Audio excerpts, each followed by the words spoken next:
Sore kita lanjutkan untuk perkuliahan untuk mata kuliah Facility Planning and Safety Engineering. Saya akan share screen untuk materinya. Oke, kita akan membahas mengenai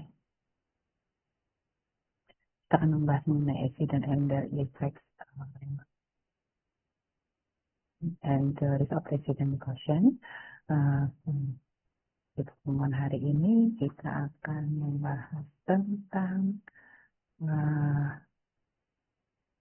theories of acidification part 2 untuk modern and systematic model. Sebelumnya saya akan sampaikan untuk kuliah hari ini umumnya tujuan kita adalah melakukan application utilize basic knowledge untuk safety preventionnya untuk mengkontrol risk hazard, potential injuries, illness, dan property damage.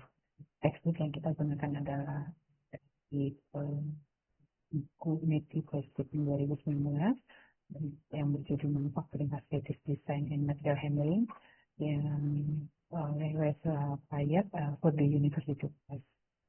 Oke, kita akan membahas ke subbab theory of acidification, modern and systemic model. Di sini topik utamanya adalah system model, recent, kemudian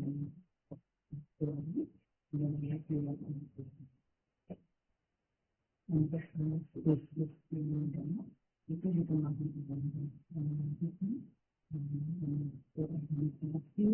pada dasarnya kita memiliki beberapa sistem untuk penanggulangan atau pertahanan adanya SOP kemudian ada pelatihan, ada teknologi, ada juga pengawasan tersebut. Nah, di tiap-tiap lapisan tersebut, kelemahan atau lubang-lubang menjadikan tetap sucis, karena dikatakan lubang-lubang seperti lubang keju lucis. Nah, jika lubang tersebut sejajar, beberapa lubang tersebut sejajar, maka accident atau kecelakaan kerja bisa terjadi karena jalur keselamatan itu terbuka. Nah, untuk sistem teori itu adalah kecelakaan yang dilihat sebagai hasil interaksi kompleks antara manusia, mesin, lingkungan kerja. Tidak hanya ada satu penyebab tunggal terjadinya accident, tapi ini merupakan kombinasi dari faktor-faktor tersebut. Sehingga faktor desentar dan faktor manusia, komunikasi, organisasi, komunikasi antar departemen di dalam suatu organisasi dan sebagainya dalam sistem itu merupakan suatu sistem yang kalau sistem tersebut tidak berjalan dengan baik dalam segi komunikasi, komunikasi di departemen, maka bisa terjadi serangan kerja yang disebabkan oleh sistem. Biasanya ini cocok untuk memeriksa kecelakaan berdasarkan bisa konteks seperti dapur, rumah sakit, bisa colongan. Jadi untuk sistemnya ini cocok untuk sistemnya ini cocok untuk model ini tidak digunakan individu saja, jadi tapi melihat kebutuhan dalam sistem dan keseluruhan. Kemudian kita berlaku teori.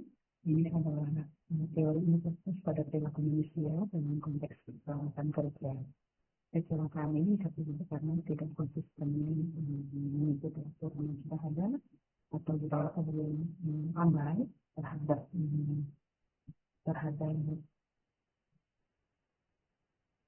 kejahatan kerja terhadap abai terhadap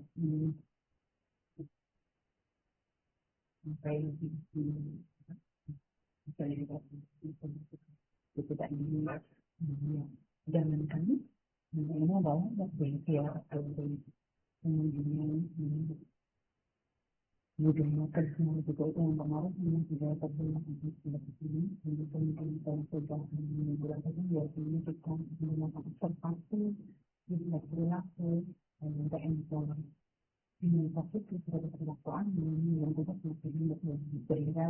Biasanya ada berbeda, ada pelatihan untuk adaptasi employment itu dilakukan kalau minggu lalu sudah menjalani ini berapa minggu. Kenapa? Itu tujuannya untuk meminta budaya dari kegiatan kerjaan baik menjadi lebih baik. Jadi kalau yang terbaik itu tapi dari seseorang tersebut juga melakukan kebaikan atau diinginkan kembali. Kemudian untuk study case, kita masuk ke study case. Operator mengalami cedera tangan karena emosional kognitif tiba-tiba aktif saat aktif kembali saat dia mengisikan bagian mesin, tidak ada sistem interlock, pelatihan minim, dan SOP tidak mencatat jadi stabilnya aman. Nah, untuk sistem model itu identifikasi dan gagalnya itu dilihat. Lapisan bertanya itu dia ada SOP, ada mesin, teknologi mesin, ada pelatihan atau training, ada supervise, servicing. Nah, lubang itu atau gagal itu karena apa? Kalau dari SOP tidak mencantumkan sabda aman. Kalau dari mesin tidak dilengkapi sistem interlock. Kalau dari training, operator belum dilatih prosedur darurat. Atau bahkan ada yang sudah dilatih tapi tidak di-refresh kembali. Kalau supervisinya tidak ada pengawasan saat seimbang. Dan itu bisa terjadi hal yang di atas ini. Operator mengalami cerita dilihat, dilatih sama jadinya kegagalan. Kemudian untuk situs model itu mengidentifikasi lapisan gagal. Itu seperti yang tadi dijelaskan. Kemudian kalau dari faktor dalam sistemnya, itu manusianya dilihat, masalah yang ditemukan apakah kurang pengalaman dan pelatihan. Kalau dari sisi mesin tidak aman, no interlock. Dari prosedur itu SOP-nya tidak lengkap, organisasi atau strukturnya itu tidak ada pengawasan atau tidak ada supervisi. Sehingga udah safety lemah. Nah, sehingga muncullah rekomendasi untuk aspek mesin, solusinya ada penambahan interlock system dalam alarm otomatis. Kemudian untuk SOP-nya ada revisi SOP sehingga ada prosedur satpam aman. Sumber daya manusianya diwajibkan pelatihan atau yang sudah melakukan pelatihan di refresh kembali untuk organisasi itu ada jadwal supervisor hadir di semua shift, bukannya di shift pagi atau shift siang tapi di shift 90. Sehingga jika factory tersebut menggunakan sistem 3 shift, maka ada supervisornya juga yang 3 shift. Kemudian ada audit untuk mengontrolnya, penerapan audit keselamatan rutin untuk pelaporan near-miss-nya. Jadi ingat, near-miss itu adalah insiden yang kalau dibiarkan akan menjadi accident. Baik. Nah, terima kasih atas ini. Sehingga pembahasan kita dengan terima kasih untuk training setting dengan dengan efek dan kita di pertemuan selanjutnya.